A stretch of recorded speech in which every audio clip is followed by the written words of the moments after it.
Hey there, guys. Today we're working on one of these classic old like 73 to 87 body style Chevy or GMC square body pickups. You guys probably recognize these. Everybody loves these old kind of square body trucks, just classic old styling, just beefy old trucks. Um, this one's got a little typical Midwest salt rot on it, but in general is in pretty decent shape overall. I'm actually working on this truck for a neighbor, and the complaint with this one is that after it sits for a couple weeks, maybe 2 or 3 weeks, it has a hard time starting, and you got to crank it, crank it, crank it. Sometimes it goes, sometimes it doesn't, and as you guys know, with the change to ethanol fuels and just differences in fuel blend since, when these trucks were built, and just the fact that these just typically aren't daily drivers anymore. Um, the fuel sits in the float bowls on these and kind of gradually evaporates over time. And the only way to get fuel up to the carb is you really got to crank the heck out of the mechanical fuel pump there. And if your fuel pump's getting weak, or even in under normal conditions, it can take a lot of cranking to get these going, which is just kind of hard on everything. On this truck, what we had been doing is kind of taking like a squirt bottle and shooting fuel into the float bowl vent there. Just filling up the float bowl fully once, and then that was typically enough to light off right away and then get the fuel pump pumping. But it's kind of a hassle to do that, have to do that every time. So what we're going to be doing on this truck is like adding a supplemental electric fuel pump, primarily used for like getting the system primed up after it's been sitting for a while. So I kind of went through a few different options, like what we could do on this truck with my neighbor there, and the version that we kind of decided on, or I should say the mechanical layout we kind of decided on that would maybe work best would be to drew a quick schematic here. So you've got your fuel tank on the truck. Normally the mechanical is drawing fuel from the fuel tank. It's coming up here and it's pushing through your filter at the carb inlet, and then your carburetor float needle and seat system is kind of managing your fuel level in your float bowl in the carb. We kind of talked about just taking the mechanical out completely and just going to an electric setup, but the mechanical does work fine, once everything gets primed up, and we thought maybe for this particular situation, this truck isn't used a lot, and maybe it might be nice to actually have the electric in there as just a backup and a prime pump. So the way we're going to lay this system out here is we're just going to add an electric pump here in parallel with the mechanical. So we're going to tap in on the suction side of the mechanical pump here. We're going to set our electrical setup here. I'm planning on putting a fuel gauge or a fuel pressure gauge on the outlet so we can see how much pressure we're delivering from the electric or from mechanical for that matter. So we're going to be teeing into these two locations on the truck. I'll show you where that is here in a little bit. I did read that the Quadrajet doesn't really want more than 5 psi at the inlet. So after kind of doing a lot of research on fuel pumps, kind of the only kind of good US made one I could find are these facet perlator ones. These are like, I'll show you, this one's actually mounted on the truck already. I probably should have started this video a little sooner when I had all the parts out here on the bench yet, but it's one of these square style facet units. And this unit that I selected here, this is the model I picked, this FEP 288SV. This was like a complete kit that had this filter at the inlet already in the kit. It had an integrated outlet check valve. It had some mounting hardware for it, and this particular model was rated 3 to 4.5 psi. So that seemed about right for what I read that the Quadrajet wants to have for inlet supply. So yeah, when this, the intent of how we're going to use this, guys, is we're going to hook our electrical system up so that we can manually run the electric pump before you crank, and let's say push a switch on the dash for 30 seconds or so, let everything prime up, and then start the truck, let it run a little bit, and then once you're confident that the mechanical is kind of doing its job, you can turn the switch off on the dash and let the mechanical do its job. So this particular model that I mentioned here, guys, there's versions that are flow through, and versions that just have there's versions with and without a check valve on the outlet. So I wanted to have a check on the outlet the way that we were plumbing this in here, so that the mechanical pump wouldn't backflow through it. Either the mechanical or the electric or both can either be supplying outlet pressure there to the carb. So maybe we'll slide underneath. Oh, maybe before I walk away here, guys, this was this pressure gauge that I show in the schematic. I just found a 5/16 to 5/16 beaded adapter with a 1/8 inch pipe thread port in it, and then I just found like a back mount low pressure gauge to thread into it. So this is like one of those glycerin filled kind of low pressure gauges. I would have liked to have found something maybe more in the 10 psi range, but there were kind of some fancy European ones that were like $50, but I didn't want to spend that much just on this retrofit job here. This is a crappy China one, but I think hopefully maybe for what we're doing with it, it'll be okay. But yeah, the plan is to mount this in the engine compartment so we can make sure things are delivering the correct pressure that we expect. So maybe I already have been working on this for a little bit, guys. I've got the fuel pump kind of roughly mounted already. So let me just show you kind of what we got going so far. So the fuel tank on these guys is under the right passenger side here. So if you slide underneath the truck here, this truck has someone's modified it with dual exhaust. So there's actually exhaust pipe running right in front of the fuel tank connections here. Let me back up a little more. And this truck also has like some kind of ladder bracing up underneath the frame to support the frame. I believe this truck was originally a vehicle for a fire department, so maybe it had some kind of water tank or something heavy in the back where they had the frame kind of beefed up. But anyway, with the dual exhaust and that frame structure, this is maybe a little bit different than maybe what you might run into. But anyway, the fuel tank kind of sits here, right behind and underneath the passenger footwell.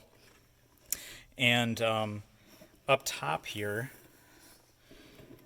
get a better shot at it here. You've got your mechanical fuel pump, like suction, return, and I think reference hoses, or maybe the vent hose going up there. And the largest one of those, I don't know if you guys can see my finger here. Let me set my light up a little different. The largest one of those, this guy right here, is the suction to the mechanical. So that's the one that we want to tap into to draw on with the electric fuel pump. And kind of with this weird exhaust setup and this facet pump, here's what it looks like, guys. See if I can get a better shot at it there. This is kind of what it looks like. It's and then it has the inlet fuel filter already installed. I put some rubber caps on it just to keep rust and crap out of it while I was mounting it. The instructions for the pump do want this thing to be kind of pointing upward at a 45-degree angle like that. I don't know if I could quite achieve 45 because of the way I kind of nested it in here, but maybe I'm 30 degrees or something. But anyway, I think it'll be okay. So anyway, because this truck had this kind of weird kind of ladder support structure on it, I cut a bracket out here and I welded it yesterday in between the frame and this kind of ladder structure, and I mounted the fuel pump to that. That kind of gave me a good, it let me mount the pump at like the 40, close to a 45, like the facet instructions wanted, and I think that it will let me kind of come out of here with a hose and then loop up kind of in a nice gradual way up to that that mechanical pump suction line. So I was planning on just tapping into that with like a brass beaded, like a brass barbed or beaded T, and just use hose for that. And then I kind of inset this bracket here in a way where the outlet port here would just kind of clear the regular frame, and then I would shoot up kind of this right frame rail here with the hose and like zip tie it, maybe put some wire conduit on it to protect it in certain areas. So we'll get to that later, maybe when I've got everything together. I did end up just grounding the fuel pump right to the base here. When I was welding on the truck here, it seemed like everything was grounded pretty well through this area. And then this is the 12-volt supply wire to run the pump, and we'll go over kind of how I plan to wire it here next. So underneath, that's kind of what we're looking at. The route is pretty clean. If you kind of look along the frame rail here, this is where these lines run. Let me keep sliding forward here. And then you can see we're up in the engine compartment here now, and the lines kind of continue forward behind this front right engine mount. And behind that is where the fuel pump sits, so the mechanical pump sits. So let's go up top here.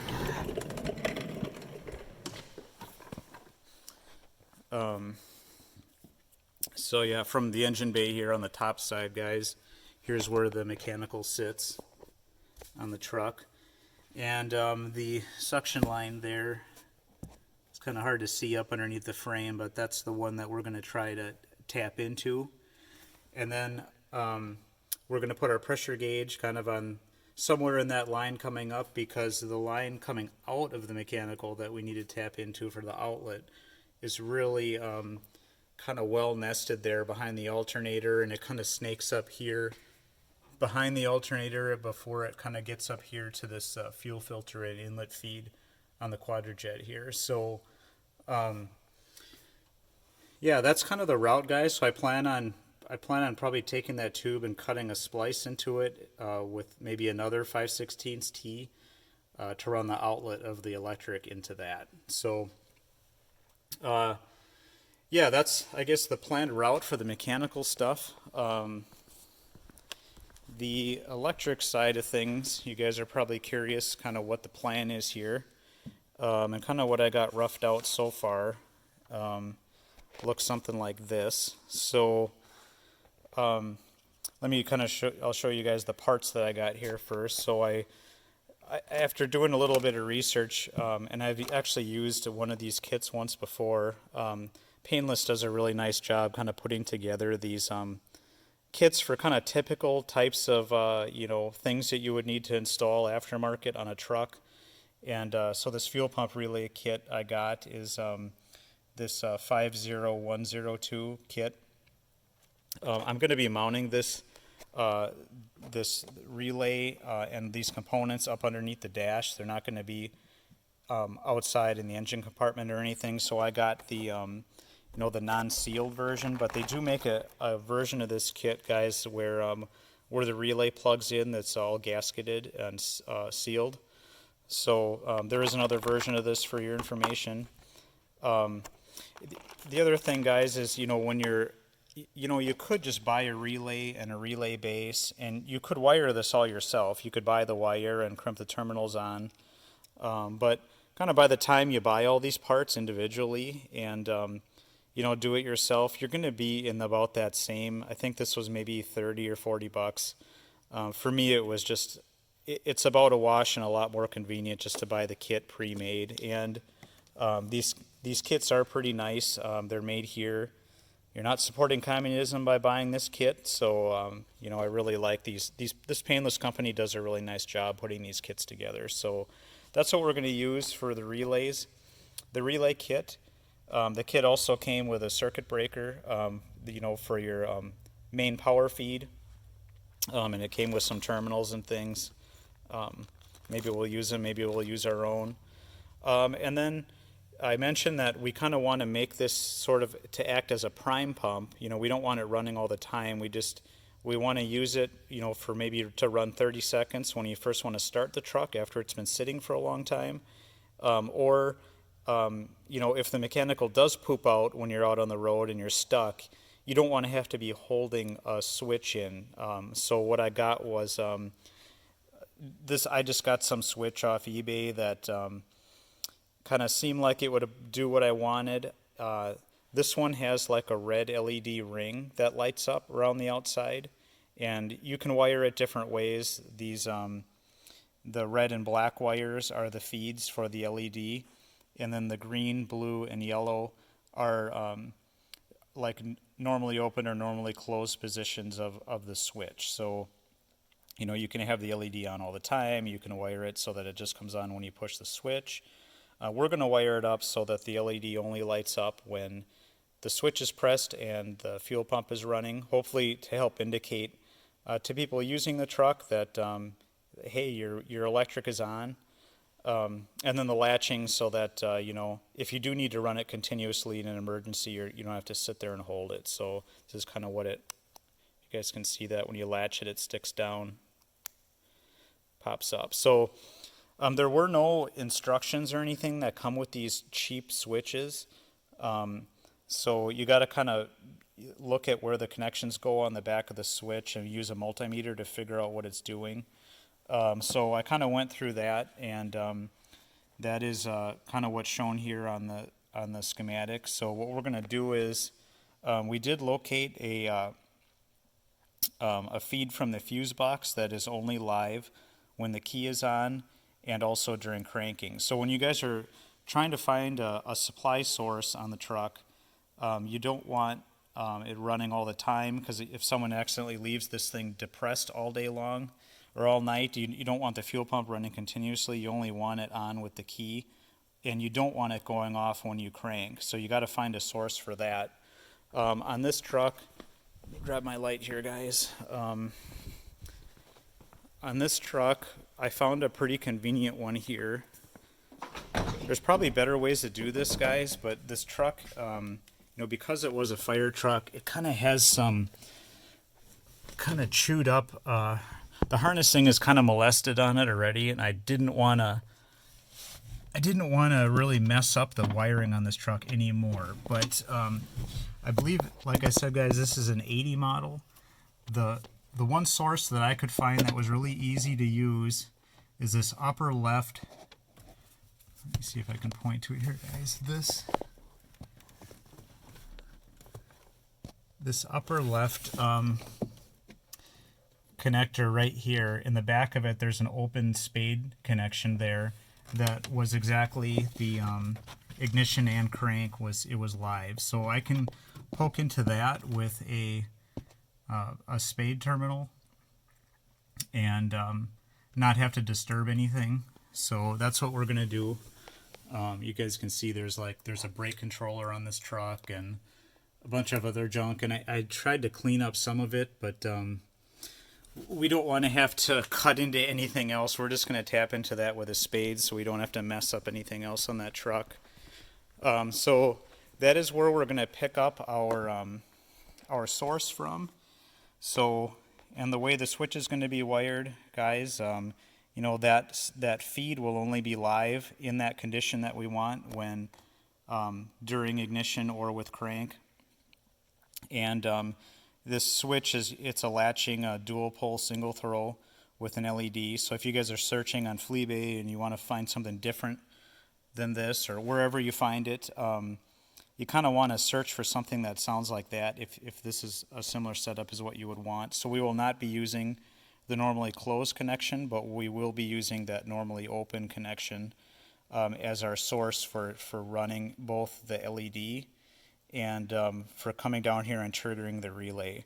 So I think I actually drew this LED backwards here, but you guys get the idea. We only want to be sending power to the LED when the switch is depressed, when it's in this, when this normally open connection is being made by the switch. So when the switch is pressed in, We're going to light the LED. We're also going to send that feed down here to the relay kit. So the relay, you guys know what a relay does. It kind of takes a, you can use a little tiny switch like this to control a much bigger load. It's basically like a starter solenoid. So when we depress the switch, we're going to energize the the trigger side of the relay. We're going to run the other side of that to ground. So those are those 85 and 86 terminals on it. If you guys are kind of wondering too, most of these relays come with a schematic, electrical schematic right on the top of them. I got it upside down here. So you can kind of reason it out yourself. You don't need any instructions. You can kind of look at, okay, what are these numbers? What is each number doing? And then you can turn it over, and those numbers are molded into the plastic here. If you guys can see that in the light. And then if you're concerned, okay, well, which wire are each of those go to? You can plug the relay into the base, using those numbers, and then follow, what's what on the wires. So the painless kit kind of does come with some nice instructions that, already kind of tell you basically how to do it.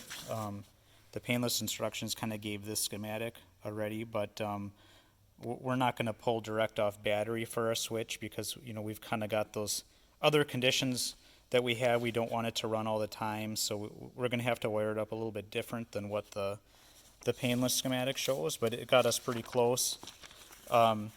So if the ignition or crank is live and power is flowing through the switch, we will be closing the relay, and the relay will then take our battery voltage. So there is a nice terminal block here that I found. Let me show you on the truck where that is. So the relay supply source, we do kind of want a strong static battery source.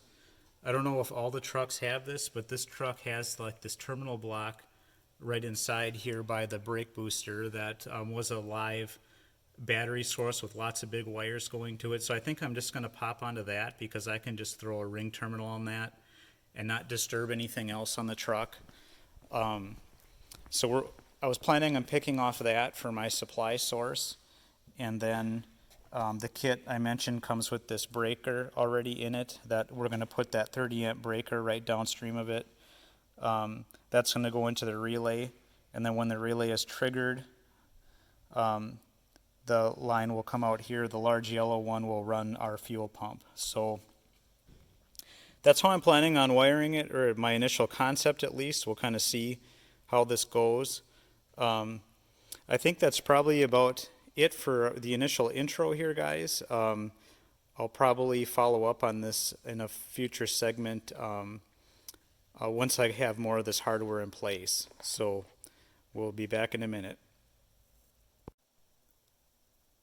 Alright guys, I kind of got sidetracked today and didn't really get back to this job.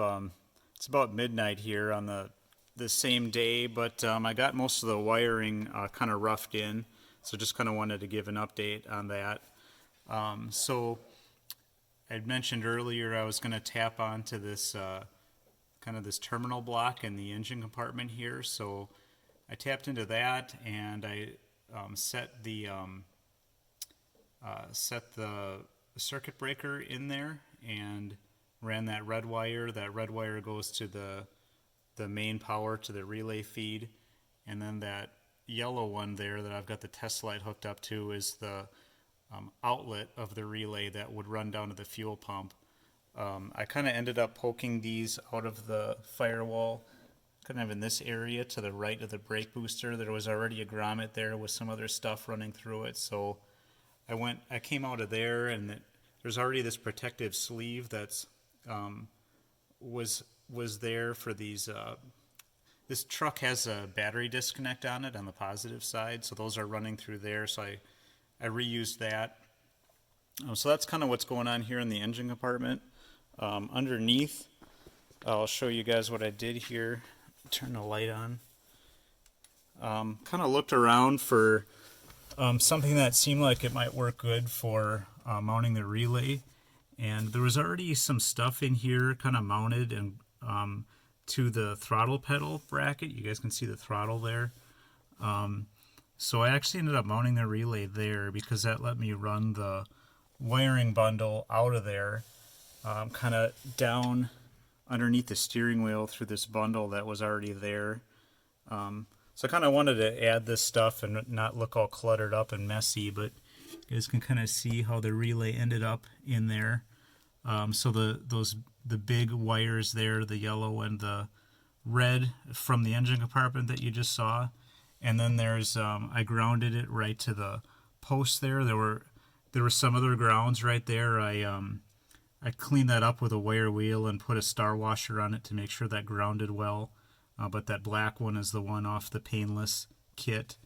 And then the trigger wire, that comes down from the switch that energizes this, that also runs through this bundle. So now actually, before I show you guys underneath, let me show you where I put the switch. So this truck has a master disconnect and then the lights. I kind of snuck it right in between those two there. So like when you're cranking with the key, your left hand would be free to, turn the fuel pump on and off. I kind of looked around at where this could be mounted, but let me set my light down here. This area, there's a bunch of clutter behind it. I didn't really want it on the right here because you're cranking or you're working the key on this side. So I did really want to try to find a spot for it on this side. These surfaces are all curved, so they don't really work well for putting a flat mounted switch on. So I was able to kind of just barely sneak it in there between the disconnect and the lights, and it worked out pretty good. I think maybe I'll make like a fuel pump label there, but yeah, that's kind of where the switch ended up going. And then up underneath, so I'm going to show you guys kind of what that ended up looking like. So this is the harness there that you guys saw earlier. It's probably really hard to see this.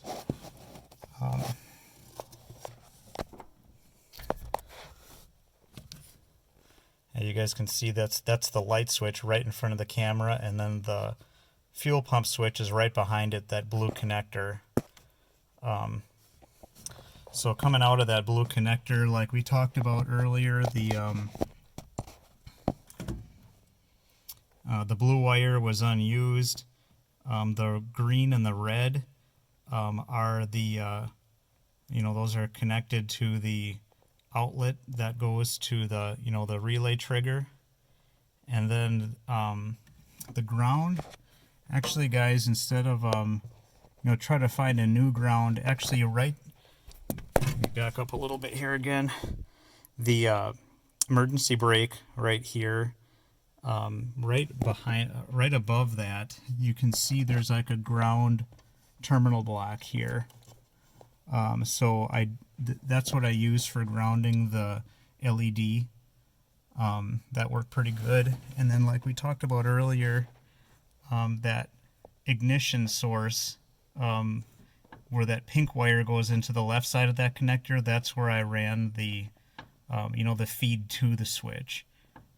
So, yeah, and then I just kind of tie-banded everything up here to try to clean it up a little bit. There's a lot of other aftermarket wiring in here, so I kind of did the best I could. So that's kind of how the wiring ended up, guys. I originally was going to run that heavy yellow wire there, out under the dash, and then I was intended to try to, run it out somewhere over here, closer to the fuel pump, and maybe even reuse that.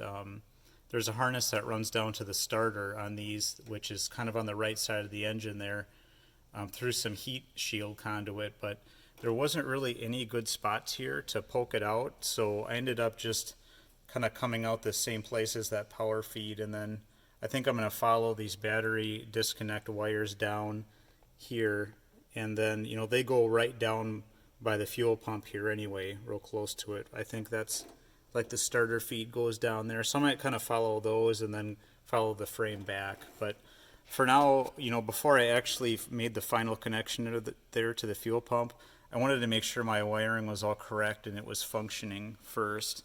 So I rigged up just a 12-volt test light there with alligator clips on it. One side to the relay outlet, and then I grounded the other side. There's a heavy ground cable here that comes off the battery and connects like onto that ring terminal above the alternator bracket. So that was a convenient place to ground it. So let me just show you guys how things looked here before I wrap it up for the night. So like we talked about, if you push the button now, nothing happens. We don't want the fuel pump to run if the key is off. The master switch is also off here, so when we turn the master switch on, power is now applied to the heavy red cable in the engine compartment, but the fuel pump still doesn't run because we haven't turned on the key or cranked yet, which is what we want. We don't want someone to accidentally push this and let the fuel pump run all night. So it should only work with the key. So I'm gonna just turn the key on here, guys, so you can see. You can hear the blower motor running. So now when we push it, you can see our LED lights up. I can also hear something kind of clicking down under the console a little bit there from the relay going. And as I'm pushing it here, guys, I put that test light up by the windshield so I could kind of watch it as I turn the fuel pump on and off to make sure everything was working. So I guess so far all looks good. It's always a good idea to kind of when you're mid job like this to just make sure everything is working, so you don't spend a lot of time tying everything up and soldering, and then find out that you got to pull something back apart and redo it because you didn't check it. I should also mention, guys, I try to limit how many crimp terminals I use. So the only crimp terminals I used was up here for the ground, for the relay, and then the ground. There isn't really any other way to do it. The ground for the LED on the switch there, and then where I poked into that ignition feed off the fuse block there. All these connections here off the back of the switch I soldered. Kind of soldering works good, or those not insulated terminals with like the glue-filled heat shrink, that also works good. Just some quick tools here, guys. So you're going to want some good wire cutters. These are just some channel locks. I also like the snap-on ones also, but I had these out because I was cutting some holes with them, so I just kind of use those for my wiring job too. Normally I have more of a wiring ones, but for stripping, I really like these Ideal Strip Master. Ideal Strip Master tool, you put the wire in there. Zoom out a little bit here. When you pull the handles, this little finger comes down and grabs the wire, and then your cutter comes down, and then it just strips the end of the wire right off, and you've got all these different selections for wire gauge, if you can see the numbers there. So it's really, if you got to do a lot of stripping, I really like these. They're really fast. And then for crimping terminals on, I like to use kind of these ratcheting style. These are an older Sargent Tools crimper, but it's kind of got the three colors there, and it doesn't let you back up. You can't open it up until you've completed the crimp. So it makes sure that you've completed the crimp before it lets you open up, and ensures you've got a good crimp. And these they leave a really nice crimp. So for non-insulated terminals, I like to use this ratcheting kind. It gives real consistent crimps. That's about it here for tonight, guys. I'm going to wrap it up. Tomorrow I'm going to finish running that wire down and connecting it to the fuel pump, and then hopefully get the rest of the plumbing kind of done. So that's it for now, and we'll be back later. Alright guys, it's been a few days here since I've been able to get back to this project. I was kind of waiting for some parts, but wanted to show you guys kind of how it ended up looking in the interior here. So I think in the last video, I think I had the switch mounted, the little push button switch mounted for running the fuel pump. I got the dash back together. And I think when I left the video last time, we were just testing out to make sure the relay and switch were working like they should. Now I've kind of got the end of that yellow wire there that runs down to the fuel pump.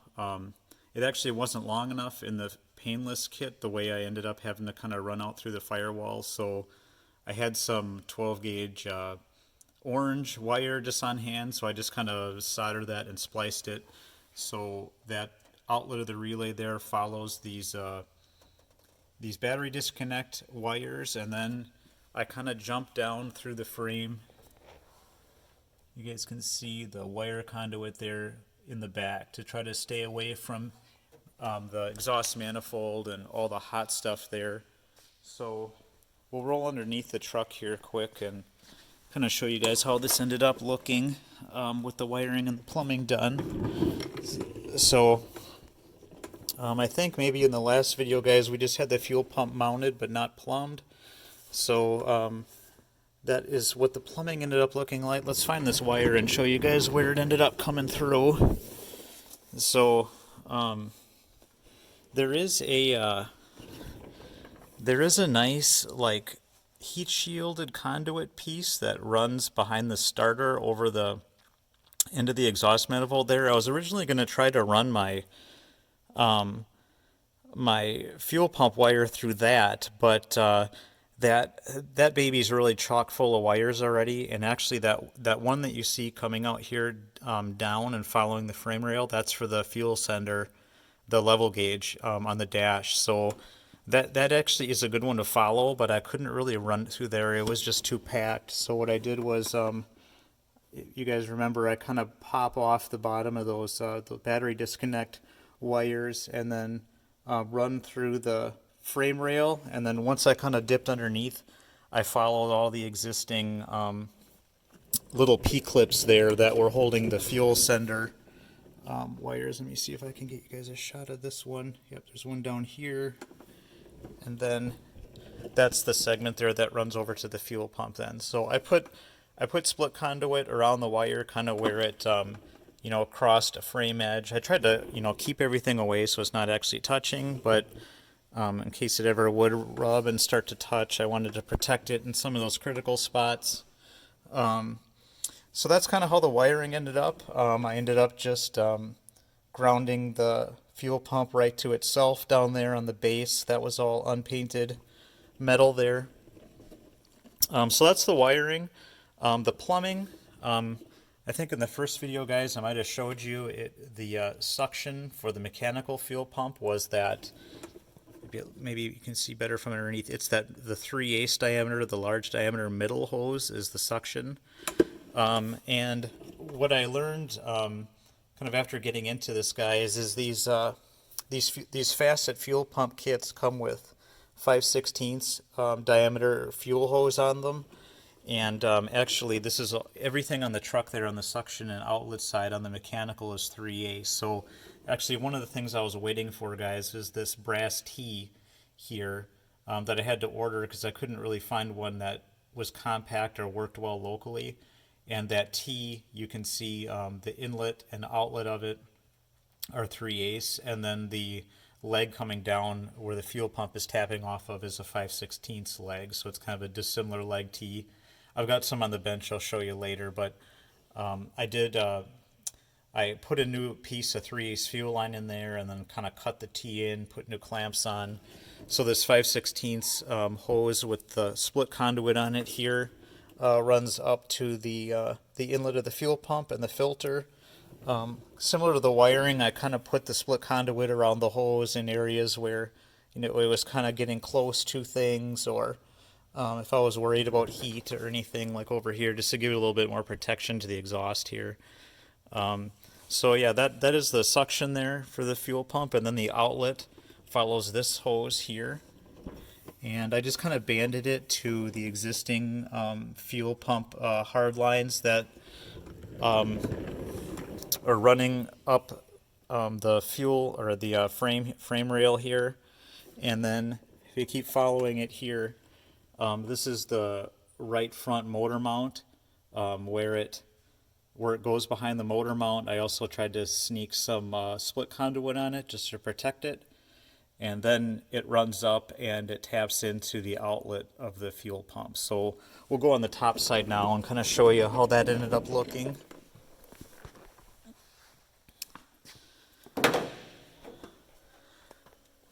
So at the motor mount here, guys, is it's right about in this area here.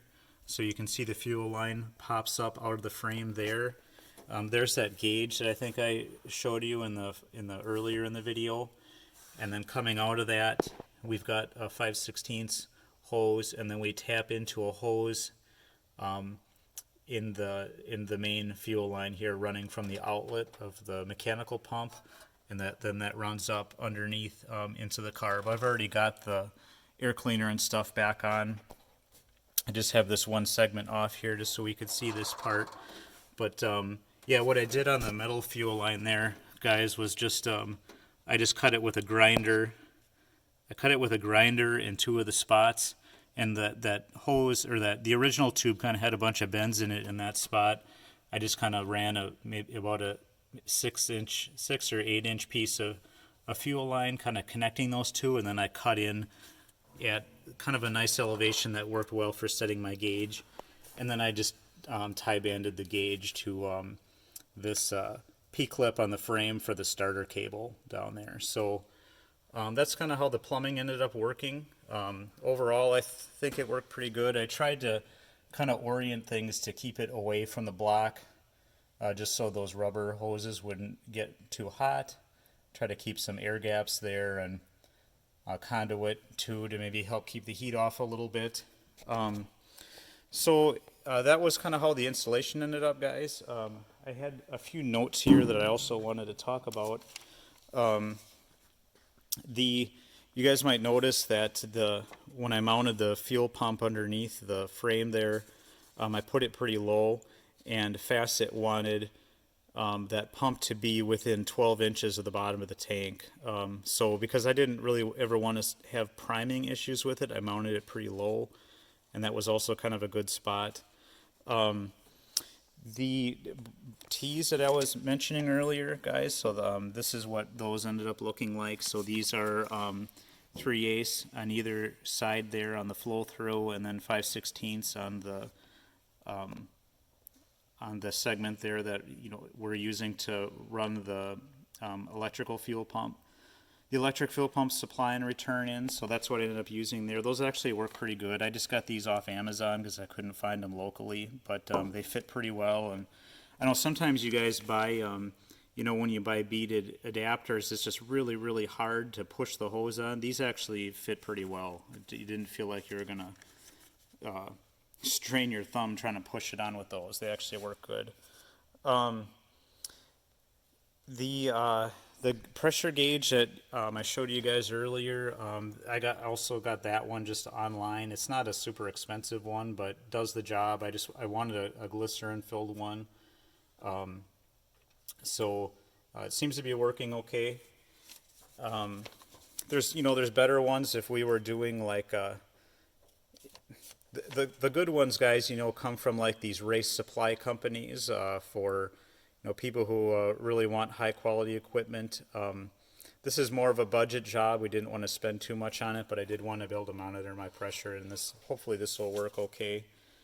The other thing I wanted to mention, guys, was the first time I fired up this fuel pump, I left the end up underneath the air cleaner there, the end that connects to the carb. I left that off, and I just put a hose on it and ran it into a glass jar for a while. Maybe just pump a pint or so of gas through it just to flush all the lines before you hook it up to the carb.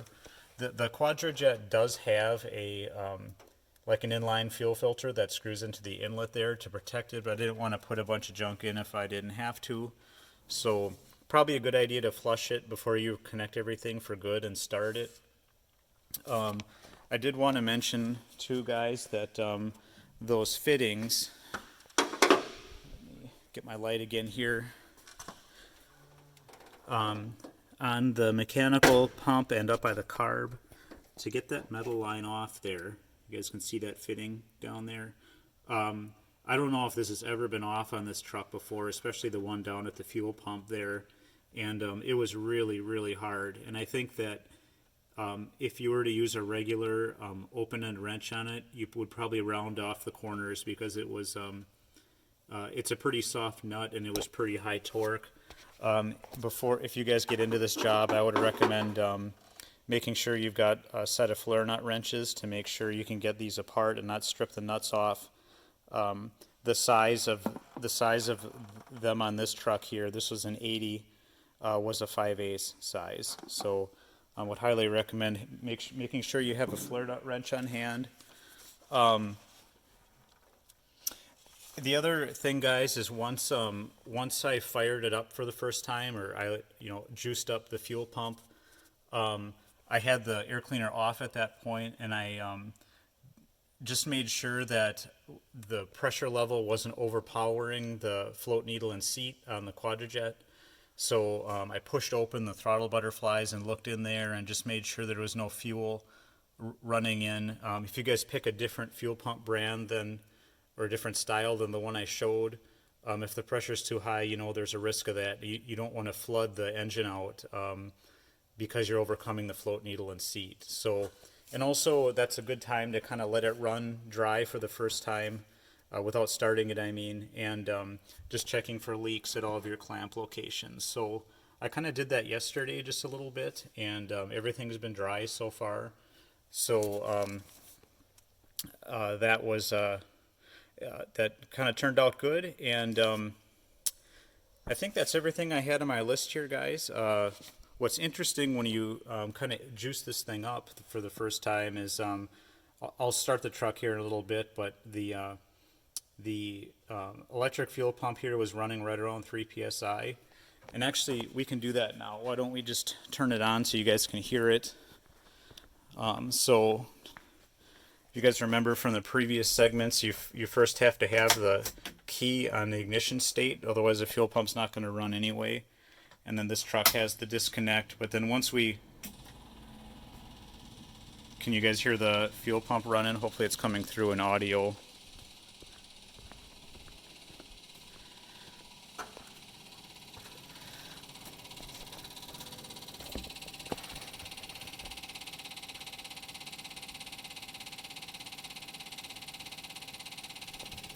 So guys, I'm getting about 2.5 psi there. I would say that I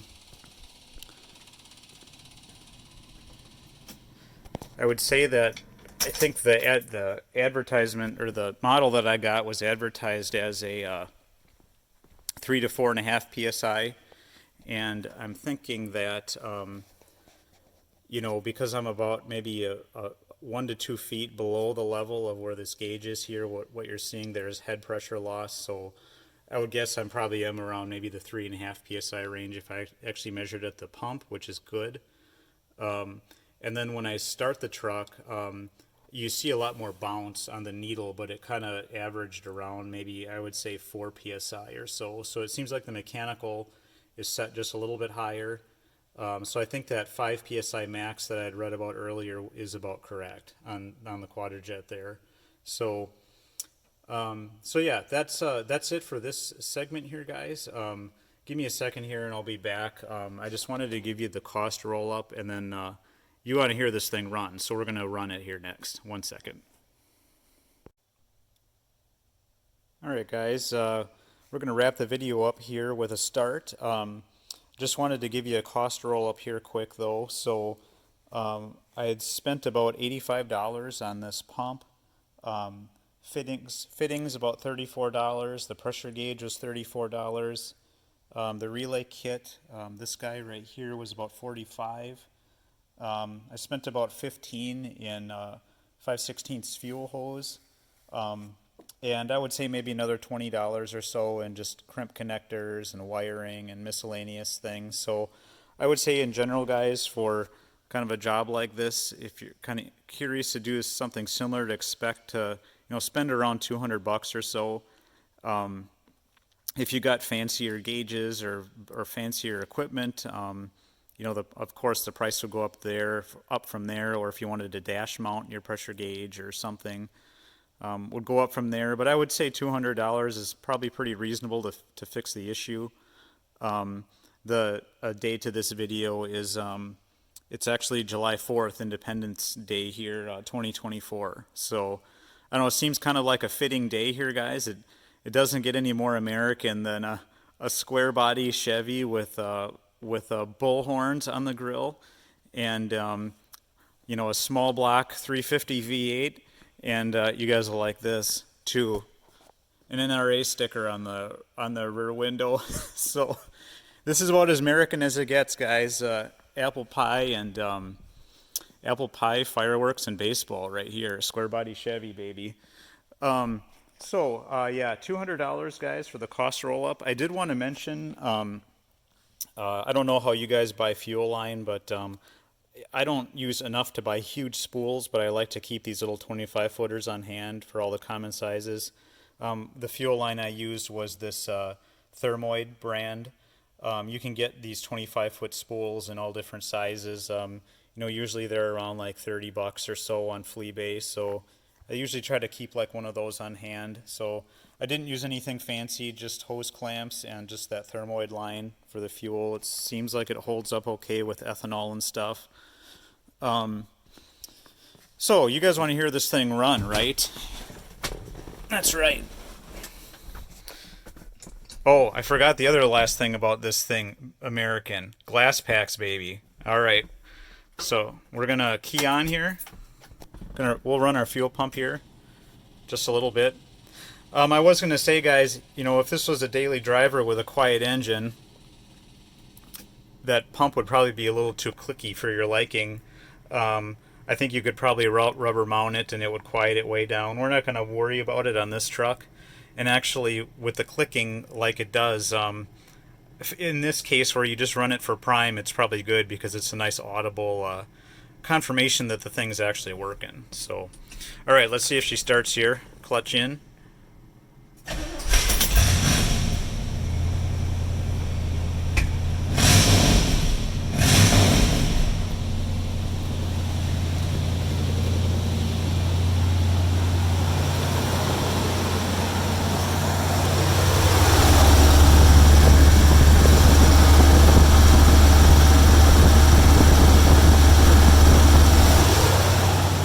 You guys can see a lot of gauge motion there, but you're probably, if I had a fancier gauge, I'd probably get in one of those anti-flutter ones that would do a better job. But those mechanical pumps really, they're really pulsy, I guess, in their flow output. Yeah, I would say we're kind of sitting maybe in the like 4 to 5 psi range if you're to kind of look at the middle of where that needle's going. So yeah, choke is still on this truck, so we're idling pretty high here. It hasn't warmed up enough to kick down, but yeah, this is kind of how the truck's intended to run, guys. So you just run the fuel pump there initially to fill it up, and let that run maybe 10 seconds or so. Start the truck up, turn it off, and hopefully the mechanical takes over. If if you kill the electric and then eventually the truck stalls again, kick the electric back on and restart, and maybe let it run longer there on your next try to make sure that the mechanical takes over. But yeah, I think that's about a wrap for this video, guys.